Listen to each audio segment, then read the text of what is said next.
मैं धम्म हूँ। मैं समय का साक्षी हूँ। मैंने युगों को बदलते देखा है और मैंने उस युग को भी देखा है जब इस धरती पर तथागत बुद्ध का आगमन हुआ। ईसा के जन्म से लगभग 500 वर्ष पहले उत्तर भारत में कोई विशाल साम्राज्य नहीं था। यह भूमि अनेक छोटे बड़े साम्राज्य में विभाजित थी, जिन्हें जनपद कहा जाता था, जहां सत्ता, शक्ति और संसाधन एक समान रूप से विकसित नहीं थे।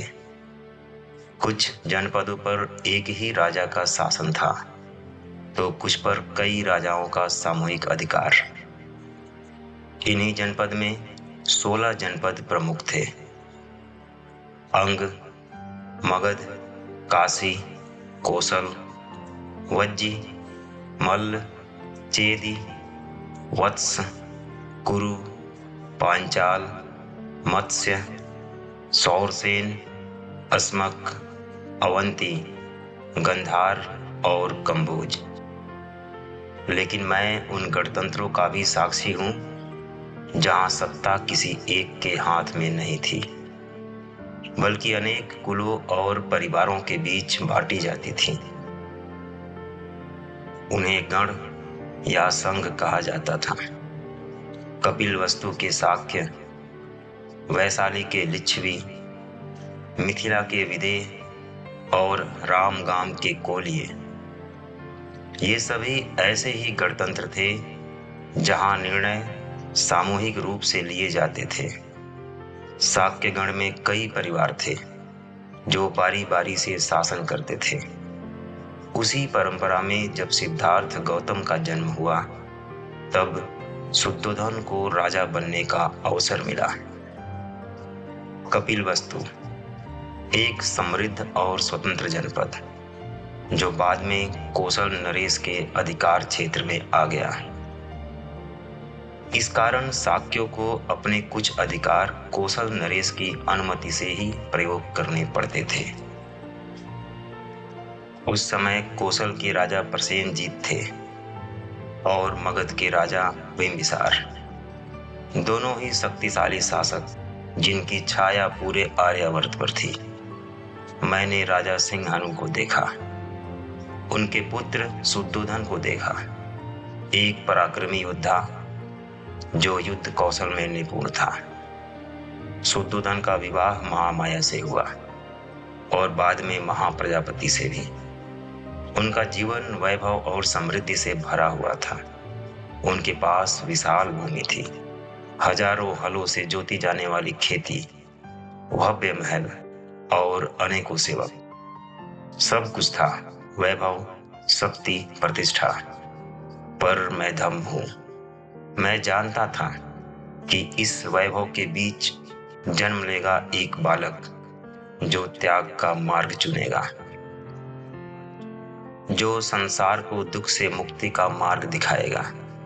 वह बालक सिद्धार्थ गौतम था। मैं धम्म हूं और यह मेरी आंखों देखी गाथा है। मैं समय का साक्षी हूं। मैंने युगों को जन्म लेते और विलीन होते देखा है, और मैंने उस क्षण को भी देखा है जब इस धरती पर एक बुद्ध के आगमन की तैयारी हो रही थी। शाक्य गण में हर वर्ष आषाढ़ मास के महीने में एक भव्य महोत्सव का आयोजन किया जाता था। यह केवल उत्सव नहीं था, यह एकता, आनंद और परंपरा का प्रतीक था।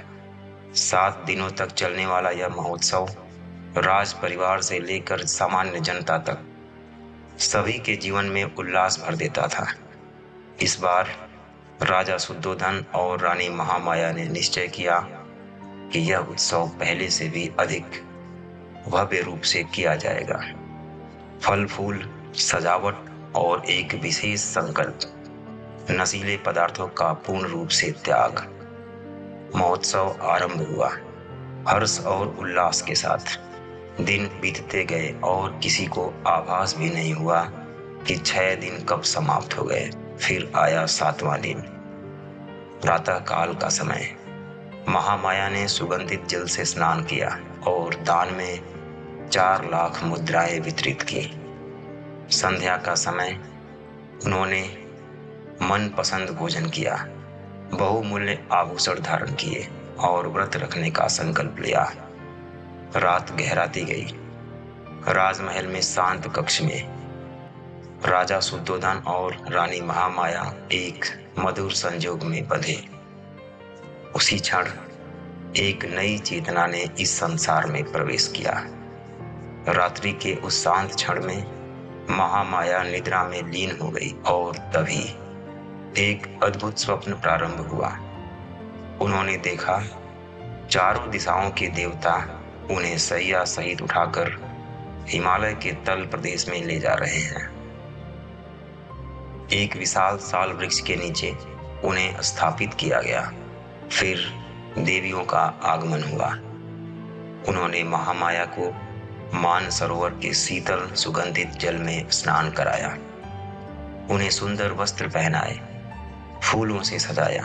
तभी एक बोधिसत्व प्रकट हुए और महामाया से कहा, मैं सुमेध हूं, मैं अपना अंतिम जन्म लेने जा रहा हूं।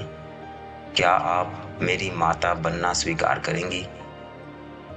महामाया प्रसन्न होकर बोली, हाँ, मैं स्वीकार करती हूँ। और उसी क्षण उनकी आंखें खुल गई। प्रातः काल का समय। महामाया ने यह स्वप्न राजा शुद्धोधन को सुनाया। राजा चिंतित हो उठे और उत्सुक भी। उन्होंने 8 महान ऋषियों को आमंत्रित किया। राजमहल सुसज्जित किया गया, पुष्प बिछाए गए, स्वर्ण और रजत पात्रों में भोजन परोसा गया। ऋषि संतुष्ट हुए। तब राजा ने पूछा, इस स्वप्न का अर्थ क्या है? ऋषियों ने उत्तर दिया, राजन, आप चिंता ना करें, आपके यहाँ एक पुत्र जन्म लेगा। यदि वह गृहस्थ जीवन अपनाएगा तो चक्रवर्ती सम्राट बनेगा, और यदि त्याग का मार्ग चुनेगा तो वह बुद्ध बनेगा, जो संसार के अंधकार को दूर करेगा। समय गुजरता गया। 10वें महीने में जब प्रसव का समय निकट आया, महामाया ने अपने मायके जाने की इच्छा प्रकट की। राजा ने तुरंत व्यवस्था की। एक सुनहरी पालकी, सेवक, सेविकाएं और यात्रा आरंभ हुई। मार्ग में एक दिव्य वन पड़ा, लुम्बिनी। साल वृक्षों से सुसज्जित, फूलों और फलों से लदा, पक्षियों का मधुर कलरव, भंवरों की गुंजर, मानो प्रकृति स्वयं किसी महान आत्मा के स्वागत में सजी हो। महामाया इस सौंदर्य से मोहित हो गई। उन्होंने पालकी रुकवाई। वह एक साल वृक्ष के समीप पहुंची। ठंडी हवा बह रही थी, शाखाएं झूम रही थी। उन्होंने एक शाखा पकड़नी चाही और तभी शाखा ऊपर उठी। हल्का झटका लगा और प्रसव पीड़ा आरंभ हो गई। उसी साल वृक्ष की शाखा को पकड़कर खड़े खड़े ही महामाया ने एक पुत्र को जन्म दिया। समय था 560 ईसा पूर्व, वैशाख पूर्णिमा। वर्षों की प्रतीक्षा के बाद शुद्धोधन को पुत्र रत्न प्राप्त हुआ। पूरा कपिलवस्तु उत्सव में डूब गया और उसी क्षण शुद्धोधन राजा बने। बालक को राजकुमार की उपाधि मिली, पर मैं धम्म हूँ। मैं जानता हूँ यह केवल एक जन्म नहीं था, यह एक यात्रा की शुरुआत थी जो संसार को ज्ञान का प्रकाश देने वाली थी। मैं धम्म हूँ, मैं साक्षी हूँ इस इतिहास का, और यह मेरी देखी हुई गाथा है।